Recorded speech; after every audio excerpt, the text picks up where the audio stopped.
MicroTeaching Unit for EDU 1107 Foundations of Education by Robert M. Robertson for Professor Julie Stone, Florida Southern College. This slide will discuss Kohlberg's 3 levels of 6 stages of moral reasoning. Lawrence Kohlberg was a developmental psychologist who proposed in the 1970s that human development of morality can be categorized into 3 levels, each with 2 stages.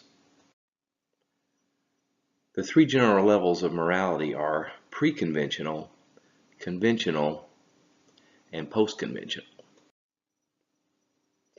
Level 1, the pre-conventional morality, is generally exhibited in an age range mostly of preschool children and mainly elementary students, although some junior high students and a few high school students will exhibit what is discussed as pre-conventional morality.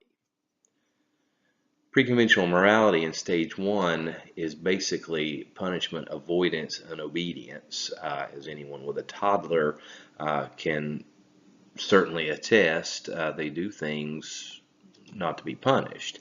This is seen mostly in preschool children, as Kohlberg mentioned, mainly elementary students, but with some junior high and a few high school students exhibiting such morality. The second stage of pre-conventional morality says that decisions are based on what is best for themselves. Selfish reasons. Again, that is exhibited by any toddler ranging in age from 18 months to 3 or 4, even 5 years old. They will obey rules only if established by more powerful figures, and they are likely to misbehave if they're unlikely to get caught. We certainly see that in the middle school years where I teach in Volusia County. The nature of moral reasoning, pre-conventional stage 2, is an exchange of favors. They will recognize that others have needs. They may try to satisfy others' needs if their needs are also met. Quid pro quo arrangement. And right and wrongs are still determined by consequences, however. It is only wrong if I am caught doing something wrong. It is only wrong if I'm punished for it, in other words. Level 2, conventional morality, is exhibited in an age range of older elementary school students, some junior high, and many high school students. In level 2 conventional morality, stage 3 is exhibited, described as a good boy, good girl arrangement.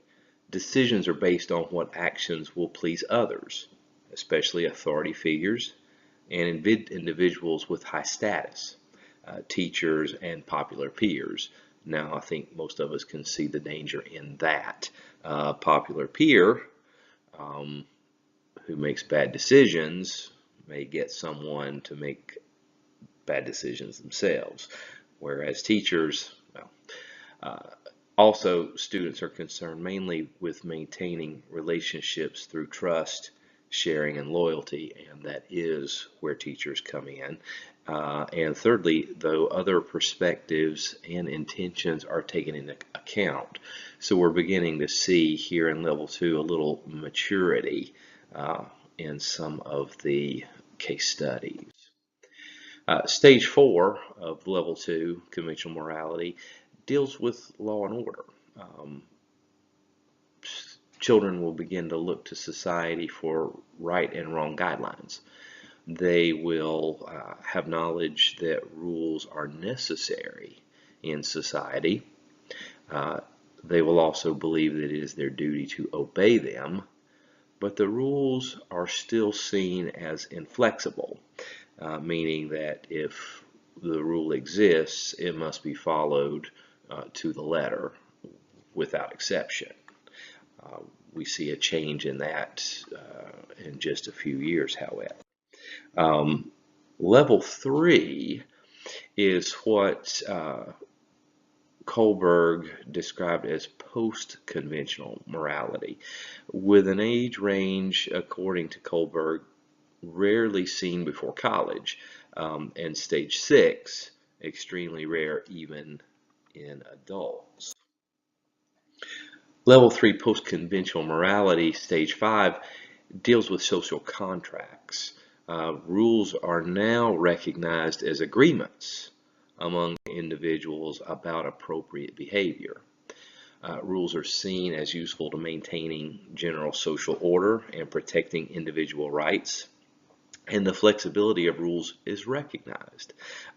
They will see that ineffective or outdated rules can and even should be changed.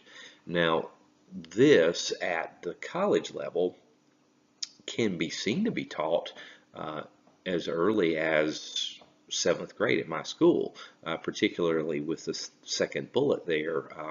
General social order and individual rights are discussed in civics classes.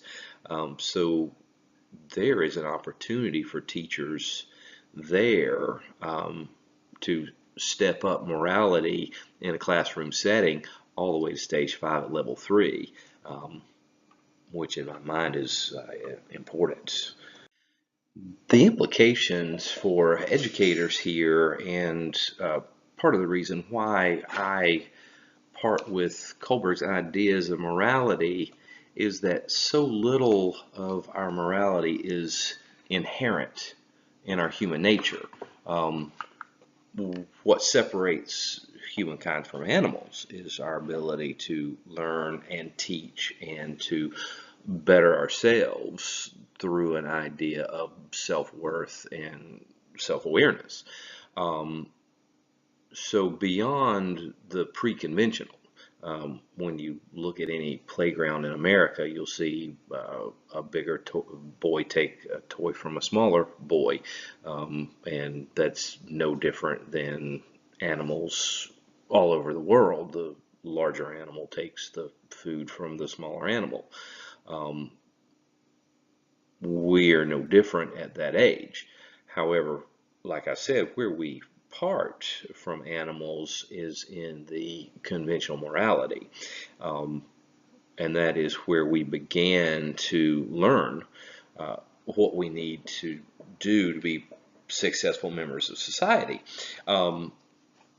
My problem, well, not so much problem, but where we learn is as important as what we learn. Morality is learned through home life primarily, where we spend the majority of our time with parents and family members who love us and who are hopefully good members of society themselves. From friends, again, hopefully friends with a strong moral compass. But then there are also churches, and then lastly, and certainly not least, schools. And that's where we began to pick up where other places may leave off in teaching the morality of our actions. So in closing, I hope that you've enjoyed this video and slideshow. I have learned quite a bit about this, and I might even be pulling from some psychology classes that I took myself in college, but that was a very, very long time ago. At any rate, hope you enjoy and have a great rest of your year everywhere.